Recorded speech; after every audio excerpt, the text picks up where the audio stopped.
Welcome. Welcome back to the Marchitect for episode 5. It's a live podcast series where leadership and product marketing intersect. The Marchitect is brought to you by our friends at the Compete Network, especially, I have to thank Grayson and Adam McQueen. Without them two, honestly, this show is not possible. So really a special thank you to Grayson and Adam and our friends at the Compete Network.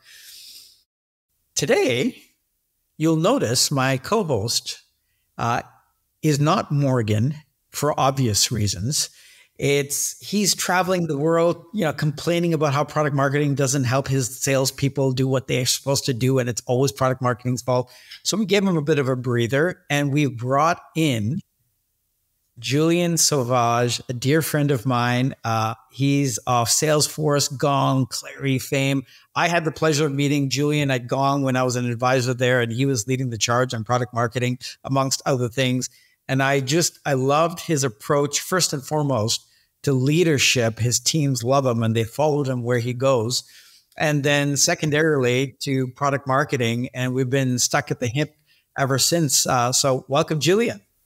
Thank you. And there's worse things than being stuck with you, my friend. Thanks for having me. And special thoughts to Morgan, as you said, he's on the road. Hopefully my wife hears what you just said. She just, disagrees most. But anyways. I hope she listens to every podcast episode you're doing. I really hope so. Thank you.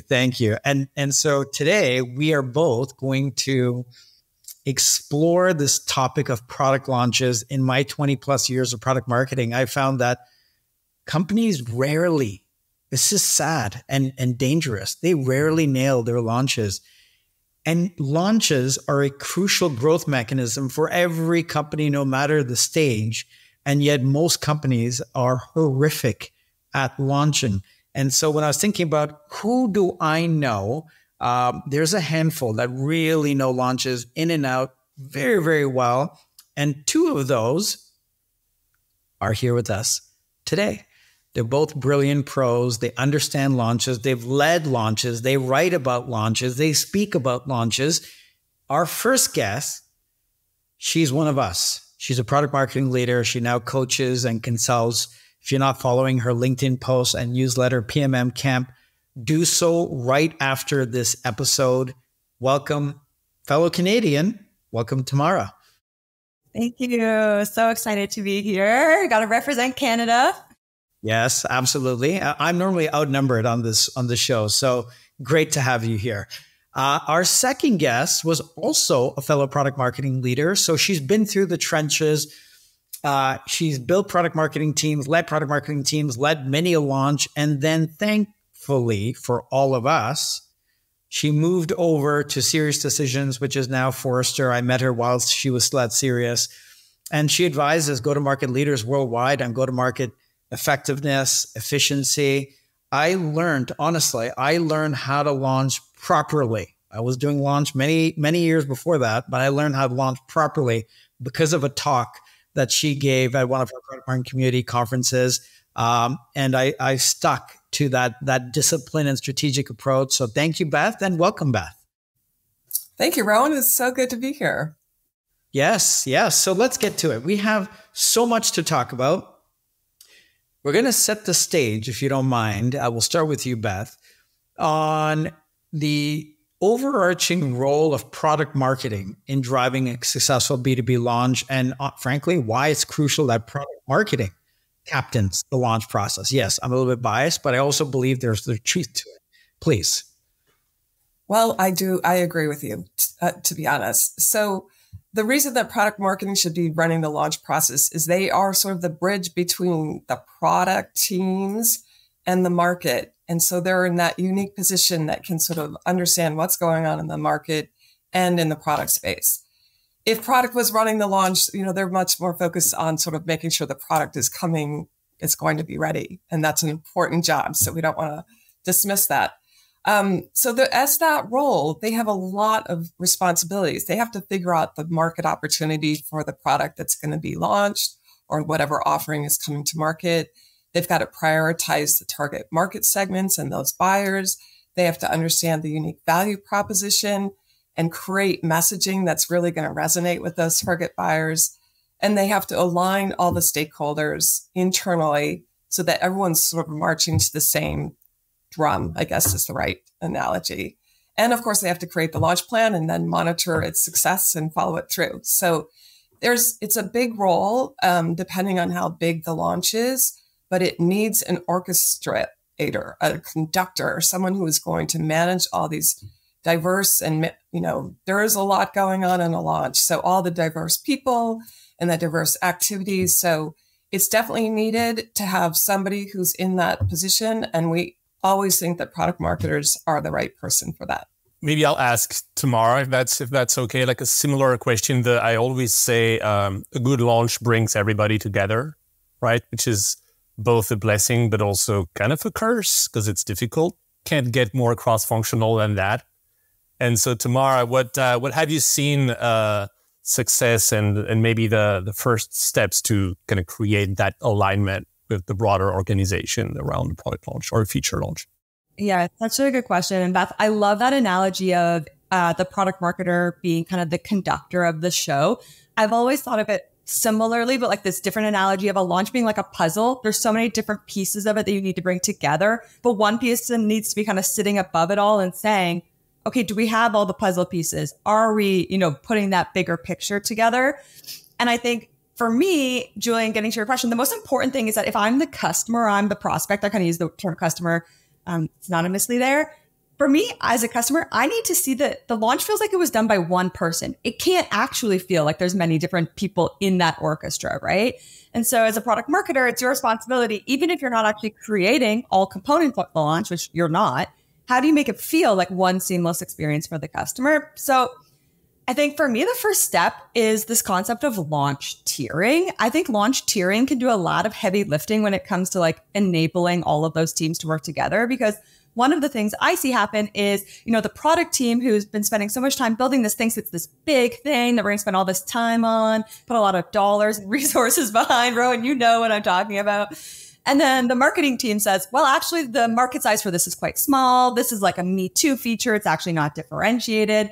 And they think we're doing a really small launch. And so if ahead of time, the main stakeholder teams are aligned on how do we even think about launches? How do we think about resourcing launches? Then I think when it comes to the actual launch itself, we kind of take some of the emotion and bias out of it because we already have a bit of a rubric or some sort of framework to align us. Like mentally, we have a mental model around how big is this going to be? So for me, that's like the most important thing to do before you even start thinking about launching products is build alignment on the framework itself. I love it. And let's stay on this topic about launch, launch team. So product marketing is the captain of the launch. They can't do everything themselves. Julien, you talked about, there's a cross-functional group and there's pros and cons to that. And I get it. And I just got off a call.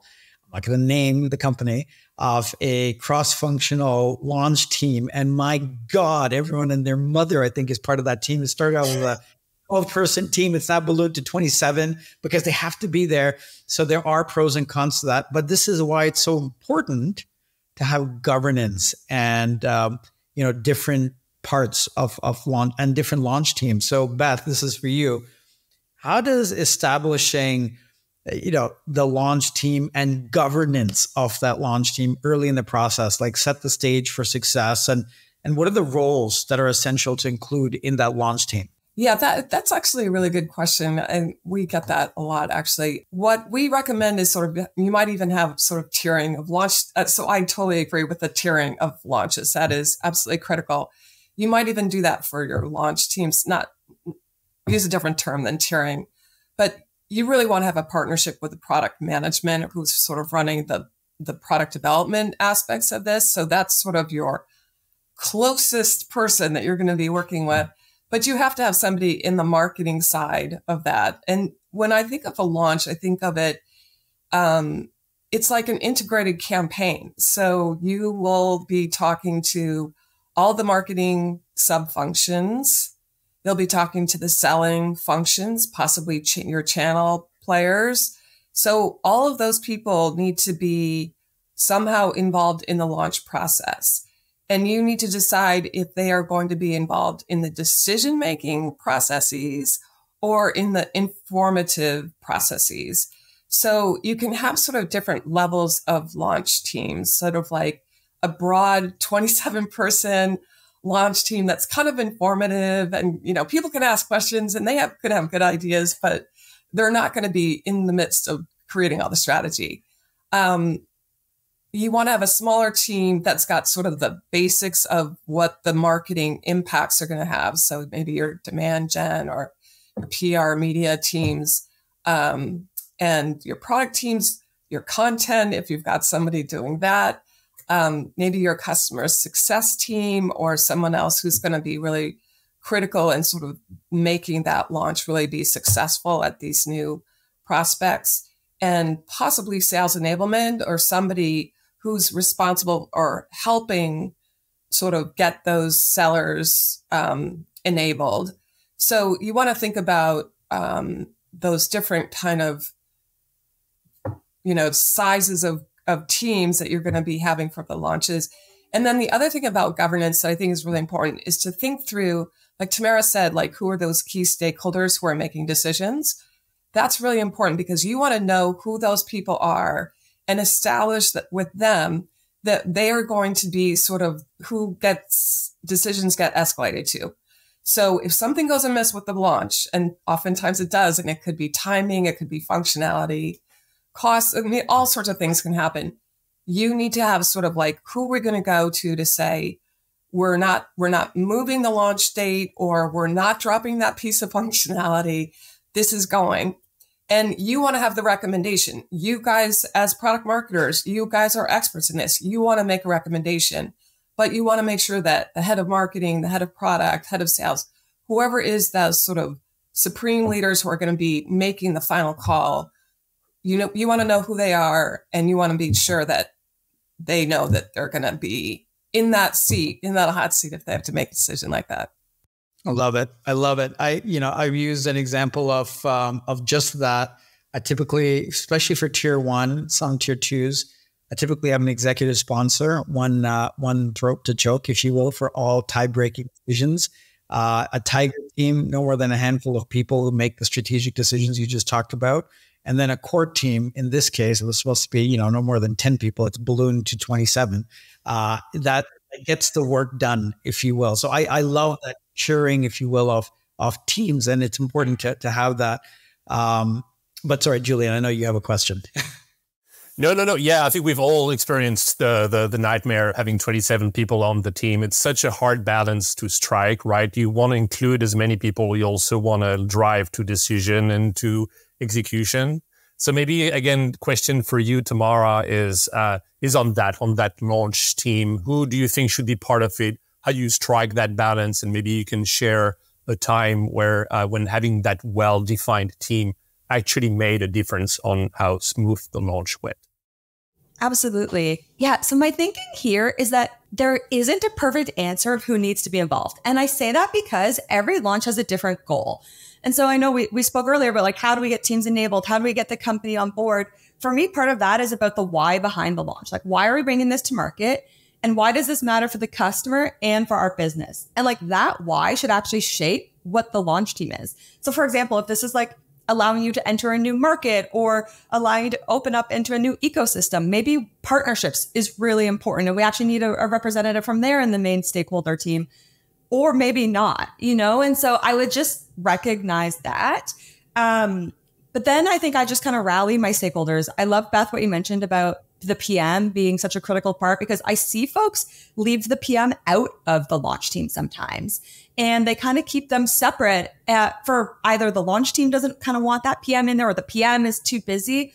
But I think when the product manager is able to come to those meetings, represent, answer questions, demonstrate the product, you actually can move faster to decision making, I would say. So one of the examples that kind of came to mind where I think it could have gone disastrously because it was so complex, but we had to make some really hard decisions about like who we let in that first tier launch team, Beth, to your kind of analogy, or who we kind of put in the second round, was when I was at Kajabi. So I was the VP of product marketing at Kajabi, which is a platform for creators. And we really needed to build a community focused product, but we were behind the market. And so we actually made an acquisition. We acquired a company called Vibely, which was an existing community product. And we needed to very quickly, like we had less than 3 months, fully integrate that product into Kajabi as Kajabi communities. we needed to launch Kajabi communities, and we needed to deprecate Vibely. And so you can already tell how complex this is. So it was a launch, it was a deprecation. There's 2 customer bases because we needed to communicate to the Vibely customer base, hopefully get them over to Kajabi or let them know their product wasn't going to exist anymore. We had a lot of historical baggage with the Kajabi customers who were waiting for a product like this. And so in that case, we actually needed to decide like who from the Vibely team would be on that main committee, who from the Kajabi team would be on that main committee. And I think what we ended up doing here was also, Beth, to your point, was we actually put an integrated campaign manager in place. And so the PM team or the PMM team, the product marketer, was responsible for the overarching strategy. In that smaller committee, we had a representative from Vibely, we had some people from Kajabi, and then the level down was run by an integrated campaign manager. And they were actually accountable for mapping out the customer journey for both sets of customers, for making sure all of those assets were created and consistent. And the PMM had that overarching kind of approval, but they didn't have to manage both committees. So that was like one way where we actually managed to run quite quickly with what could have been a lot of stakeholders in a very complicated way. I love that. And you do need all those people, because when you're thinking about your audiences, right? And both internal and external audiences, and I know people typically just focus on the external audience, your customer, your prospect. Tamara, let's, I'm so sorry. I keep saying Tamara. It's Tamara. It's Tamara. You can call me T. A lot of people just call me T, and it simplifies it. T, beautiful. So can you give us an example of a launch in which like aligning with the specific audience segment drove that campaign success? The one that you just did that you wanted to share, but audience alignment is something that a lot of launches don't get right. They're very vague. So give us an example, if you don't mind, of like aligning with a specific audience segment to ensure campaign success. Yeah, that's a great question. Segmentation is like near and dear to my heart. So I always love when we start with this. So that one is maybe not the best example, but I'll give another example from when I was at Kajabi. So like everyone, we wanted to integrate AI into our product. We knew this was going to be a bit of a long road ahead of us. We didn't even know what we were building or who it was for, but we were able to really quickly identify a customer kind of audience opportunity that had amazing impact on the business. And so what we did was the product team overnight, like over a weekend, kind of did a hack where they were able to build this AI tool. It was super basic. You put in an idea for a course and it would create a course outline for you. And honestly, we were just seeing if we could build AI. But concurrently, the product marketing team had actually been doing customer interviews with early stage creators. And we were identifying this opportunity where all of these early stage creators were saying, I have all of these ideas, but it's so hard for me to bring these ideas to life. I don't know what to do. I don't know how this actually could turn into a product or a digital product. And so we had this idea and we're like, wait, what if we paired what product is building with this market opportunity? And so we actually brought the interviews back to the product team and we said, hey, we can serve this audience. And within a couple weeks, it was 6 weeks from idea to launch, we were able to build 6 tools on AI that lived completely outside of the product. This is what allowed us to move quickly. So we built 6 tools that solved this very concrete problem for this customer segment. We launched it as what we call the AI Creator Hub.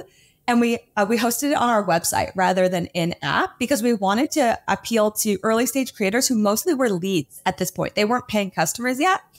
And so because we were able to focus on that customer segment, we got value into the hands of customers.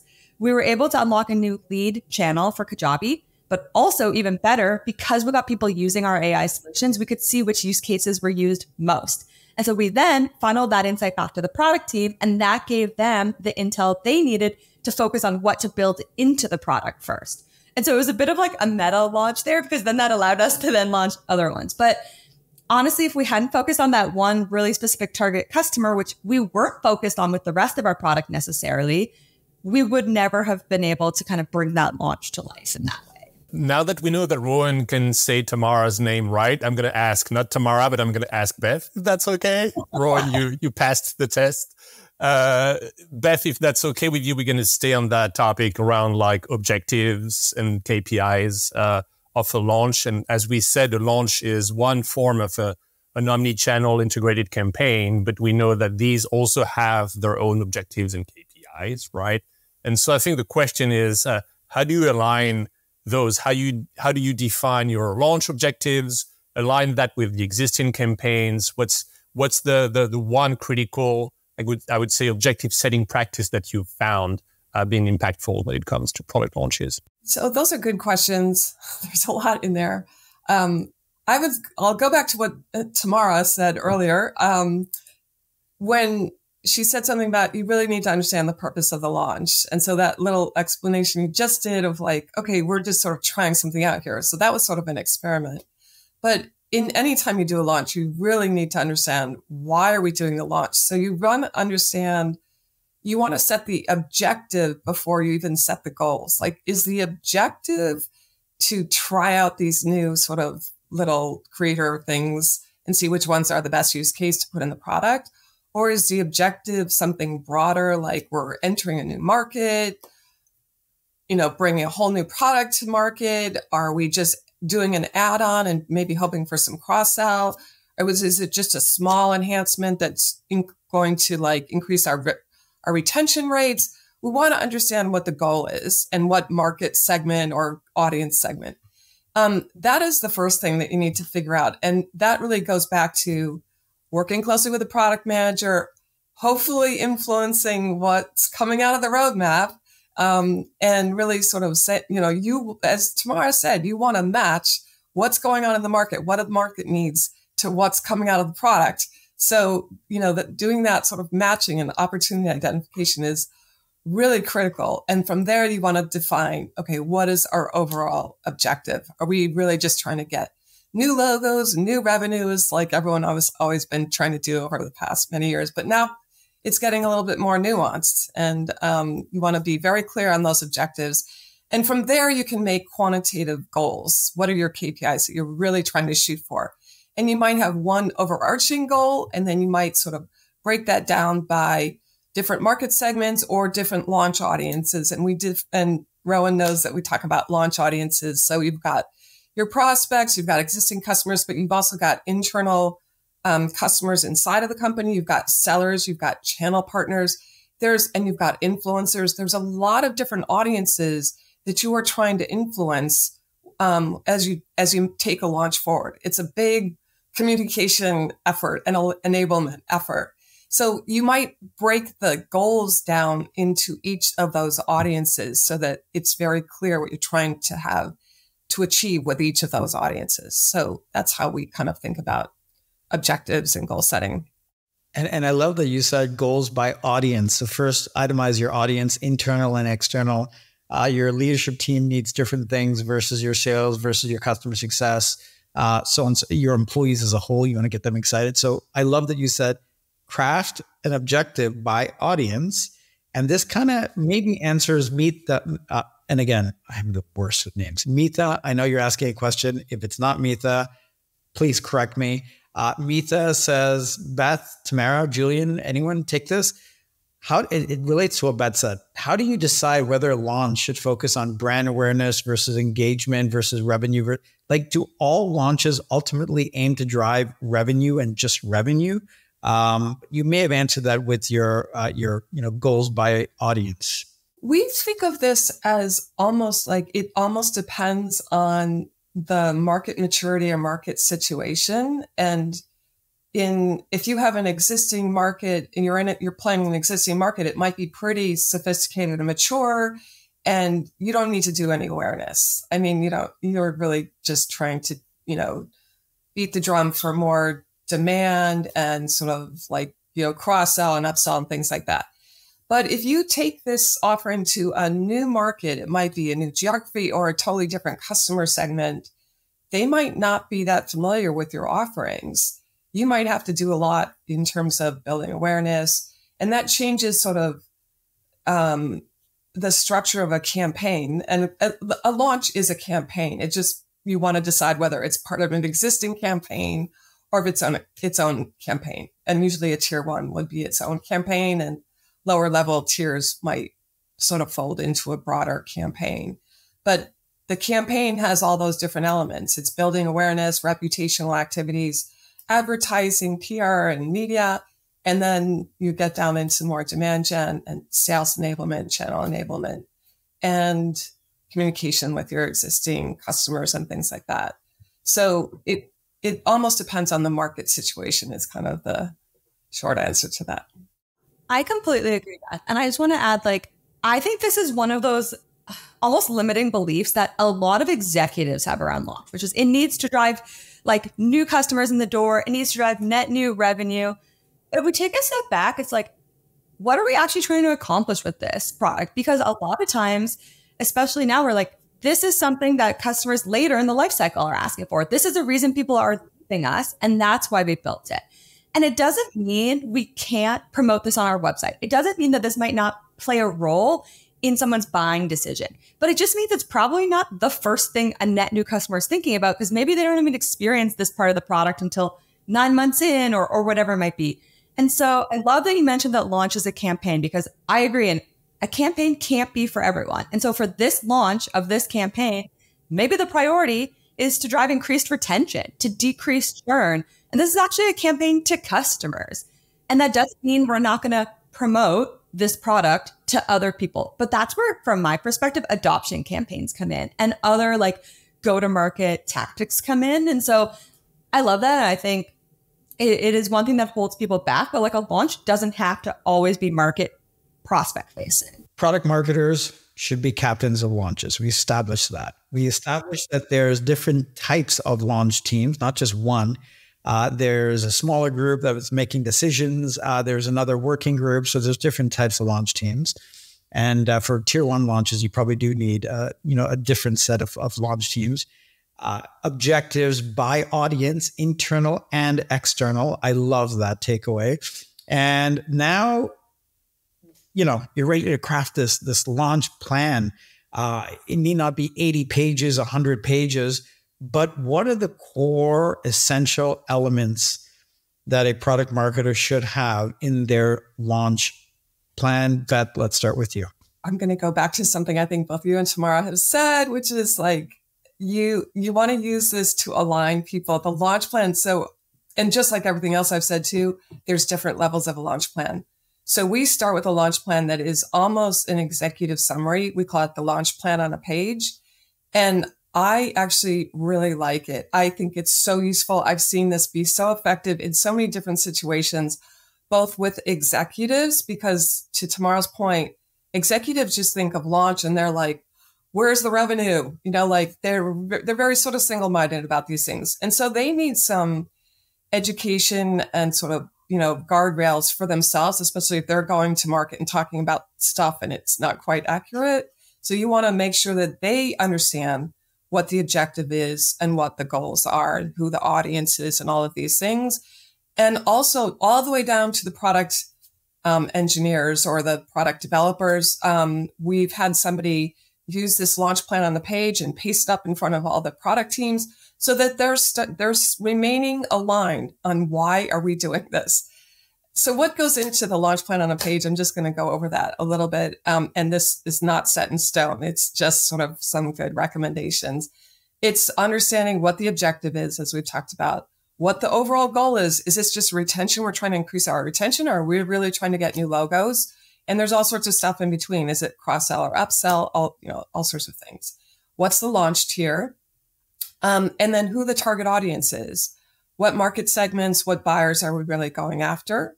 And then the goals and metrics by all those different audiences, Rowan, that you just talked about. And then a little bit about the offering capability, like what is the unique value proposition? What need is it solving? And what is the differentiator? Just so that people have the basics about that. And then a little bit about the launch strategy. Like, what are we really trying to build awareness, or just like, just bring them to this website because we want to really test out this thing, see which use case is most important. You really want to sort of just outline like, no, this is not going to be the huge fireworks type of launch. This is sort of a smaller launch that we're just going to be letting customers know about something or testing something out or, moving into a new market space or something. But you want to sort of make sure that that's clear. That's just for an overall sort of summary. And we can put that on one page and with a timeline, and it's like got a lot of information. And then you would have a really detailed launch plan with all the activities and efforts and project timelines and responsibilities and all that stuff too that would fall out from underneath that. Got it. And so once you have the exec summary, can you give us just an overview of what the core key elements are? We don't have to go into each one just yet, but what are the things, what are the sections that must be in a basic launch plan? Okay, so I think that you want to have a timeline, like when is the actual launch and what are the main things before the launch and maybe after launch? What is the launch tier? What is the launch objective? What is the overarching launch quantitative goal? Is it increasing retention by 3 points or something like that? The buyer audiences, the launch audiences, the offering highlights, or just a little bit about the offering, differentiators, unique value proposition, campaign strategy. I think those are the kind of core basics. The launch strategy, really. And sometimes like a big bang or sort of a slow drip kind of thing. There's a lot of different things. So more like that. And just, very short bullets to just give people an understanding of like, oh, so I don't have to get 100 people behind me to get this done, or I do. Love it. And Tamara and Julien, in your experiences from crafting launch plans, what are the core sections that need to be laid out in that let's say Beth didn't touch on so far? What are the sections that are going to inform your internal team, your core team to be able to go and do their work? Like, what are the sections that you typically include in a launch plan? Yeah. So, one that Beth, you didn't mention that I like to include at even if it's a bullet point, as you mentioned, is like the pricing and packaging strategy, because I think this is something that is often an afterthought. And like, you as the launch team may not actually be responsible for this, or you may, depending on where product marketing falls in pricing you are. But even not pricing or packaging a product is a strategy. And so like, is this going to be available in all tiers or all packages? Does this have a price point to it? Is it available for all customers, or is this going to be feature gated? If you have a trial, is this available in trial for full, or is it not available in trial or limited capability in trial? So I like to include that. It's also just a way to level up your launch team and your marketing team to think about pricing more strategically. The other component, and Beth, I think you hinted at this, was this concept of how are we thinking about launch? Is this like a big bang launch, or are we going to take something like a rolling thunder approach? And so I love that you hinted at timeline, because I think one of the other areas where I see people fall down is they think of launch as a single point in time. They think of it as launch day. Everything happens on that day. Meanwhile, I think some of the most impactful launches are these rolling thunder launches. So it's like, just like a thunderstorm, you hear the thunder in the distance. You start to feel the anticipation of it getting closer. As it gets closer, it gets louder. You're under the storm. It's the loudest. It's shaking you, right? Then the storm starts to dissipate, and it doesn't just end. It starts to roll out again. And you feel some sort of relief and some change. And so I for a lot of my tier 1 launches, I will employ a rolling thunder approach. And so including that, so that teams know, oh, this is something we're actually going to be rolling out, learning from, and iterating on for 2 months, as opposed to working towards one single point in time, I think is fairly important to capture in that document as well. So thinking of it like how do you tease them the day off the launch? And then most people think day off launch is where our work is done. It's just beginning almost. There's a cadence here. I love that. It's like there could be a beta program, and people think of beta program as like a product activity. It's not. You need to be testing messaging. You need to be testing market fit. You need to be testing if the functionality is actually delivering the value you thought it was. So it could be a wait list strategy. It really depends on your product and who your customer is. But then afterwards, to your point, Rowan, launch rarely goes as planned. And so what are we learning? So I love to actually sometimes include in that doc as well, what are our learning outcomes that we're working towards? So not just goals for the campaign, but what do we want to learn in the 1 week, 2 weeks, 3 weeks after launch, right? Because we can't learn everything, but we want to have a focused learning. And then maybe it's like, oh, one of these value propositions is way more preferred than the other one. We're seeing it land with sales reps way more. Great. Let's actually swap that out and make that the leading value prop for the rest of our campaigns. Or maybe one segment of customers is adopting this way faster than we thought they would. Cool. How do we build like a mini adoption campaign to add on to this launch that maybe we didn't have planned ahead of time? So just thinking of how we iterate and kind of keep that thunder rolling afterwards is really important. Julien, what are we missing here? What's in your launch plan for Salesforce Gong and Clarity? Obviously, we've covered a lot, so I love everything that Beth and Tamara just talked about. I always include obstacles and dependencies. I think that's a good one, right? Not everything is always easy, as we know. And I also like to include what's below the line. Like you want to show your internal stakeholders that you've thought about everything, and yet your intention is not to go after everything. And so you have like a slide that pretty much lists out all the descoped or the out of focus areas and assets. So these are the two additions I would add: obstacles and out of focus area items. Love it. And we're going to take a question from the audience, open to everyone. How do you, Robert, thanks for the question, Robert. How do you align a single product launch with diverse audience segments? For example, what is a good way of establishing things unique to audiences versus common to all? So single product launch with diverse audience segments. I think even asking the question is the right place to be, because so many people don't even ask that. So I like to Beth's suggestion earlier, like list out all of the audiences that could be a potential audience, right? I like to start with that and then narrow down. This is absolutely not for them. Either it's not even in a package they have access to, or, good example could be if it's an SMB customer versus an enterprise customer and so on. So narrow it down to like the world of possibility.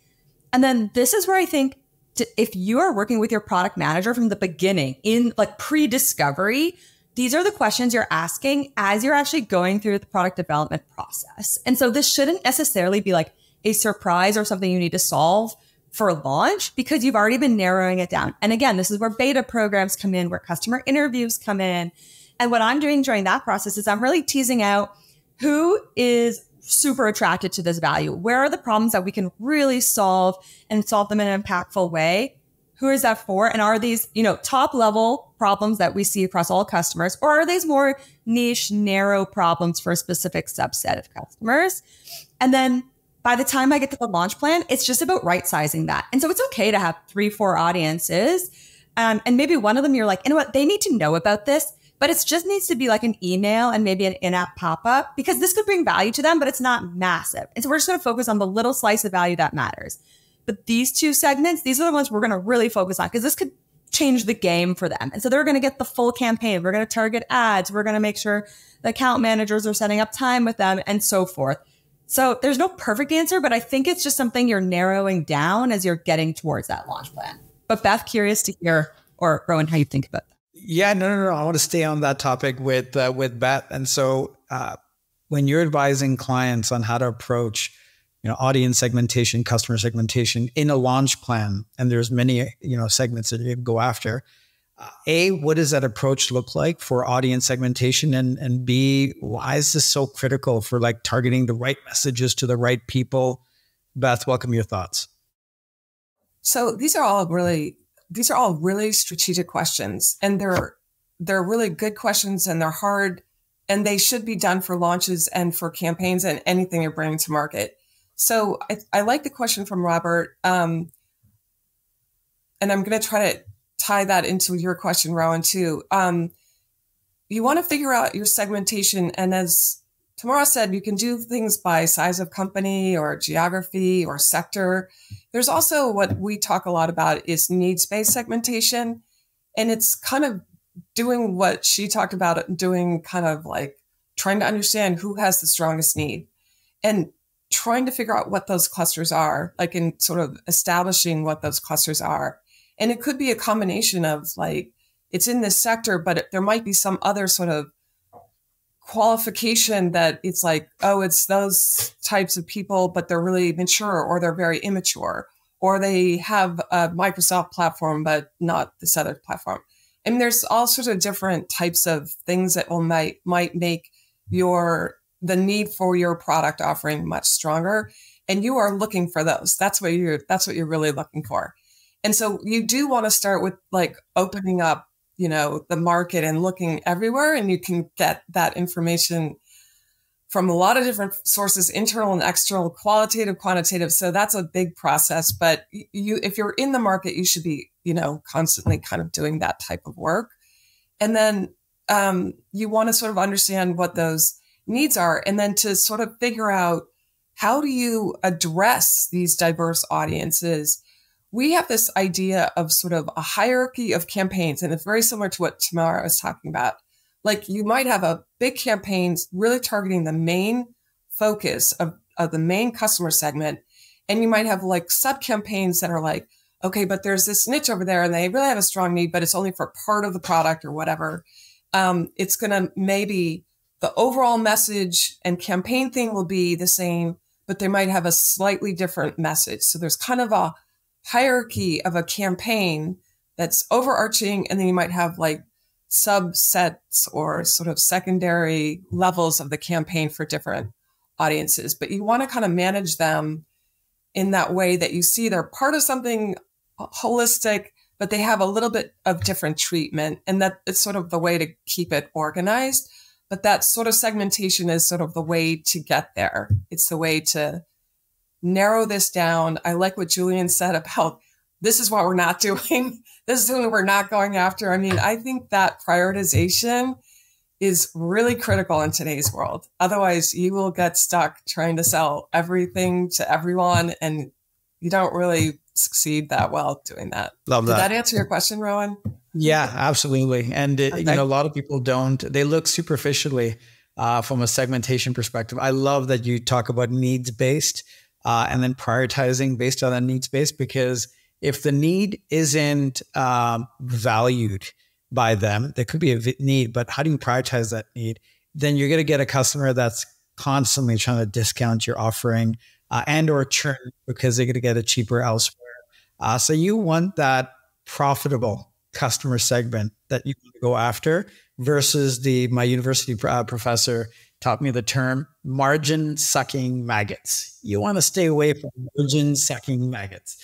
And gear towards, the segments that really value what you do per their needs. So Tamara, can you share an experience where engaging customers early in the process led to a stronger launch outcome? Yeah, definitely. This is something I try to do. I've already kind of hinted at that with this, like being involved in the beta program. So I want to take us back to Unbound. So I was the chief strategy officer at Unbound for a while. I led product marketing there. And at Unbound, it's a landing page platform. And what we were trying to do was we were building something called like a smart builder or an AI powered landing page builder. And this was actually a long time ago, but we wanted to build a product that would put our old product out of business. And we had a long roadmap ahead of us, right? Our old builder was like over 10 years old. So we're not going to have feature parity at launch. Surprise, surprise. And we actually had this important decision. We wanted to know, in the end, we knew we were going to deliver two pieces of value. It was going to be both faster to build on Smart Builder, but it was also going to be smarter. Like we were going to use all of our conversion data to surface, use this component first, or if you're in this industry or this size of audience, use this structure of landing page and you'll have a higher conversion rate. And what we wanted to understand from customers was first, which was most important to build and which value did they actually prioritize? And so to do this, we spoke to customers because we had a lot of internal opinions about this, right? And so we spoke to customers and we actually did some message testing. And so we put I built two landing pages with our landing page builder, but we had two different versions. One that had the value proposition of building faster and one that had the value proposition of building smarter. And we ran some message testing both in front of customers, just like putting it in front of them, seeing reaction. We used Winter to actually get an outside panel perspective. And we ran paid ads. So what we were able to track across all of those was which value proposition landed like the best and was most resonant. And then we worked with the product team throughout this entire process. And so we were able to, we were building the functionality regardless, but we were able to lead our go-to-market launch with the value proposition that landed. And then we prioritized the rest of the roadmap to keep building on the features that those people preferred the most. And so this led to a much stronger launch than I think we had just listened to internal biases, or honestly, what probably would have happened is if we combined both value propositions, to appease everyone, and then it would have just gotten muddled. So that's kind of what comes to mind for me. It's a great example because we talk about that with messaging. It's like, you got to be very pinpoint. You can't just throw everything in there. It's smarter, it's faster, it's more flexible, it does it all. Yeah, cheaper, everything.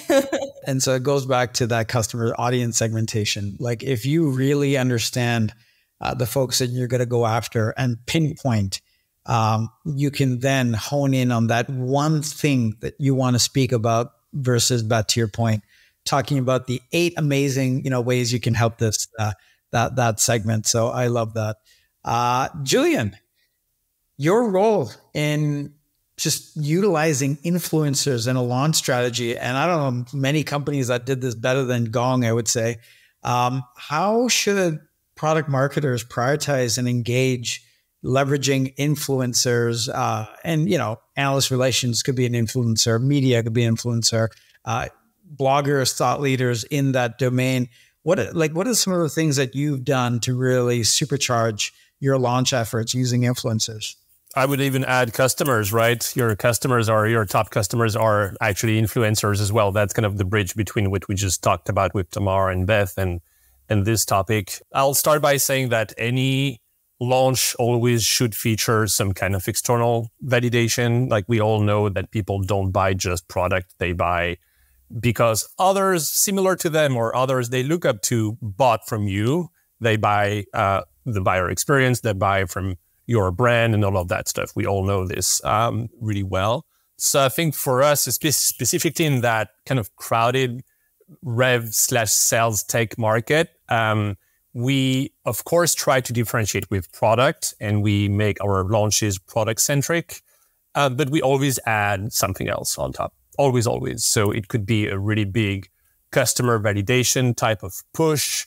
It could be, as you said, an influencer type strategy, something we did really well at Gong, using some of those, including Morgan and others, right? Like working with the top sales influencers. So I don't have a specific example in mind, but I guess what I want to tell everybody here is think about your product narrative, your product assets, all the product stuff, and then you got to add at least one more thing on top to kind of bring that third-party validation to your launch bomb. Love it. And then I know we're nearing the end of our time here, but just a few more questions for each of you, Tamara and Beth. From an enablement perspective, sales, there's not enough time for sales to learn new things. They hate training. Any tips from an enablement perspective on what could work and what has worked to educate them, enlighten them, entertain them, as it relates to a new launch? So I have a couple ideas. One is kind of this new idea using Gen AI, which I really like, and especially now, like with salespeople, you can't really get them to go anywhere besides where they're already working. So in their Salesforce or something. But integrating with Salesforce is actually a challenge. I mean, Salesforce doesn't really, that takes a while. So I think where I've seen success, where I've seen some of my clients really be successful is like they're integrating with sales and teams and they're sending stuff to sales and teams and they're allowing the salespeople, like they're setting up channels so that salespeople can ask questions. And now what I think with Gen AI is very cool is they can use Gen AI, they can ask a question and it goes to a back end repository, or I'm also looking at market and competitive intelligence platforms. It will peruse the sort of, the marketing materials and content and sales battle cards to answer the specific question that the salesperson has. So instead of making them read like a 4-page battle card, they're like, how do I beat Gong? How do I beat Chorus if I'm Gong or something like that? They'll just ask the question. And then the Gen AI will go and look through all the content and be like, here's the weak spots of Gong or Chorus. And here's how, the trap setting questions. And here's our differentiators against them. And it just comes back to them and it's super fast and easy. And you're not making, I think that you want to do all of those things. I think you still want to kind of do training and you want to put things in front of them and give them the collateral and the materials in the sort of standard ways and all the formats and where they are. But this is sort of a really cool way to get them to be able to ask their questions exactly what they want and get a very precise answer back. So I was like, yeah, that's so cool. Love it. Tamara? Yeah, I think going back to almost what Julien was saying, what comes to mind for me is how do you turn a few sales reps, or just I'll say a customer facing person in general, into an ally for you internally? Because I agree with you, Rob. Like, it's like another thing that they have on their plate. I have to learn this too. I already have perfected my pitch, or I already know the product inside and out. Why should I learn this too? Is it actually that important? But there's always keeners. There's always people with a growth mindset. There's always people who, for some reason or another, are more willing to learn something. And for each launch, I try to identify who that champion is for me internally. Wow. And it could be someone who's really passionate about that subject matter, right? Or it could be someone who is actually underperforming and they need to find a way to show that they can increase their performance. It doesn't always have to be the superstar people. And I work with them to make sure that they're successful. I bring them into the beta programs early. I help them like co-create the assets with me so that they're super bought in. And we already have wins to prove, right? Wow, when this person uses this value prop, or they use this technique, or they include this messaging, they're able to increase win rate, or they're able to feel more confident even just answering support calls. This could even be getting CS people on board. And so it doesn't have to be a lot of people, but when there's someone besides you telling someone they should do something, then they're much more likely to buy into it, is something. Love it. There's something I want to add, if that's okay. I think some of us, some PMMs out there, they always use the same people for the target team, right? The tiger team, right? Like, I love when people have a tiger team, like that team of internal champions, as you said, Tamara. But I think we tend to always kind of like go to the same people over and over again, like the top AE, the top SC, the top CSM. When, as you said, depending on the launch theme, the product, maybe the segment, SMB, mid-market, enterprise, you should actually have like a rotation of characters and casts on that team. It should vary by the launch itself. Yeah. And I'm going to build up what Julien said, and something that you did where, I'm trying to think, was it clear gone? But the audience that you sell into, and it touches on what Tamara just alluded to, rather than product marketing, delivering the enablement, if you're selling to a sales individual, if that's your persona, if you're selling to a CISO, you have one of those individuals in your organization. Leverage them and arm them to provide the enablement to sales, because that's the persona that they're selling into. So if your CISO is arming your sales reps on, here's what I want to hear and here's what my team needs, they can now have a bit of a role-playing conversation in this enablement as relates to how to make this real to that persona. And most of the personas we sell into, you have them in your organization. So leverage them. And I think, Julien, you leveraged your CRO, I believe, for one of your enablement sessions. So, stroke of genius. We're almost at time here. I got two more questions very quickly. There could be an instance where engineering is innovating and just cranking on releases and products. And they're super proud about it, especially founder-led organizations that are engineering oriented. What is like the ideal cadence for product releases, launches? Beth, you can start, and we can go to the others as well. Because there's a flip to that. There's the too many, and your product marketers are going stark mad, and your customers ideally are also going stark mad as well. Or there's not enough, and then your sales reps are complaining that we don't have anything new in the bag, so as such, our quota is suffering, because they always need excuses as to why the quota is not there. What is that ideal cadence for product releases and launches? So that is sort of like all these other questions, like there's no ideal. You gotta think about your market and your customers. And I think, I don't know, Rowan, you said something earlier, is like, your customers can't handle new releases so frequently that it's a little bit overwhelming to them. There are markets, though, if you think about, the cybersecurity market, you want those releases to coming out as soon as they're available because they're protecting you from breaches. So totally depends on the market. But in general, I think the other thing that's happening is product managers are getting gold with how frequently they're releasing features. And meanwhile, product marketers are going, what is happening here?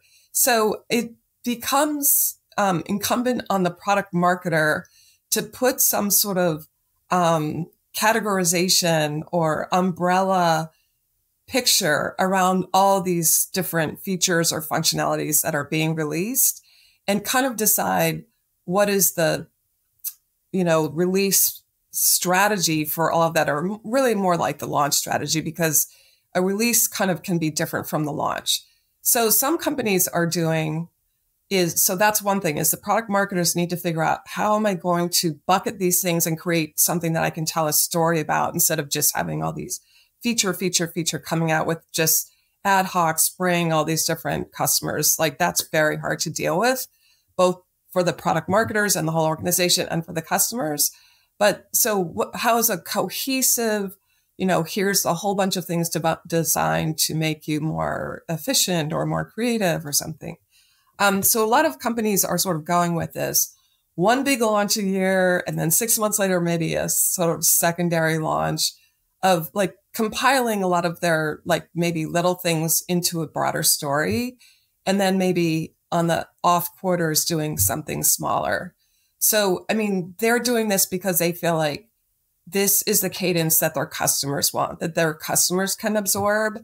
And they use sort of the big events, like at a, industry event or their user conference, to do a big launch and sort of set that up. And it sort of is easier for even the product teams to sort of know that there's this cadence. The customers know there's this cadence. It makes it kind of easier, but it does really depend on the market segment that you're in and the types of products that you have. So I agree with you on that. And Tamara and Julien, thoughts on, you guys have handled launches, different cadences, frequencies. What are your thoughts on setting expectations and managing it? I think finding the right channel is equally important. So completely agree that we shouldn't hold up product release, right? We want to get value into the hands of customers as fast as possible. Ideally, we then want to bucket some of that into larger themes, but like, how do we communicate in between those themes? I remember when I first got to Kajabi, I was like, we need to not talk about all the things we're releasing because we're releasing so fast. And then it turned out I was actually wrong, and that our customers, to Beth's point, wanted to know everything. But I was like, we're not going to email them every time something gets released because we have other things, more important messages that we need to message them. And so what we actually discovered was the right channel. And we found that we had a Facebook group that was like our community. And we said, great, every Friday in the Facebook group, we're going to do something called Mission Control, where product marketing comes in. We talk about what came out this week. And if nothing came out, we tease maybe something that is coming. We ask for people to get part of beta program, but they know that this is where they're going to go every Friday to hear about this. And then we packaged all those releases into a monthly Mission Control, where again was one email I got sent out that was like, here's everything that got released this month. And here's a landing page you can go to. And it's kind of like a release log, but more marketing-y. And so for us, that worked, right? So I think you don't need to announce every release on every channel. That would be my one thing to add. Mm-hmm. Wow, good point. Julien? I try to keep things simple when it comes to cadences and stuff. I know PMMs, we love our frameworks, and we like over-engineer things a little bit sometimes. And like, yes, the tiering and whatnot, but at the minimum, I would do like one tier 1 product launch every quarter or 3 times a year, and then one product release marketing every month. That's kind of my rule. And then you can build off that. But I think if you have a solid motion, if you hit your install base every month with a product newsletter and webinar and whatnot, as you said, Tamara, then you hit everybody else once a quarter with your bigger product launch. Beautiful. We are at time. One final tip from each of you. Julien, we'll start with you and stay with you. What is the one tip for those who are tackling launches in their organization? There's one thing that we didn't quite discuss today, and I really like, is the trend jacking aspect of product launches. I think you have to think through the timing, and sometimes everybody's always too inside out, right? Like as vendors, we're very self-centered. And so we're like, okay, we're going to release this thing and then we're going to launch it next week. But like, think about what else is happening in the market. How can you jump into the popular conversations already? And I think Salesforce did that really well last week at Dreamforce. It was all about agents, right? Like they saw that thing coming. It's a big trend right now. they did the trend jacking. So think about the trend jacking aspect of your next product launch. That would be my one advice. Love that. Trend jacking. Yeah. Much like stage jacking, what John Milani did to Salesforce last week as well. Different conversation, different day.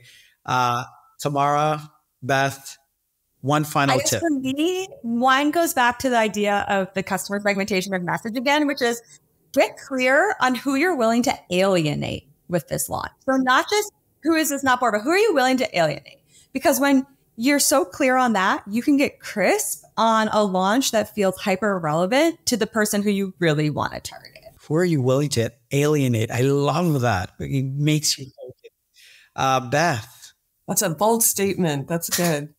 I think, so my thing, I talk about this all the time. I'm like, I think the launch is something that is happening way downstream and people are like, oh, we got to do this launch. My biggest thing is you need to be thinking about what are we like, sort of to the trend jacking, what is happening in the market?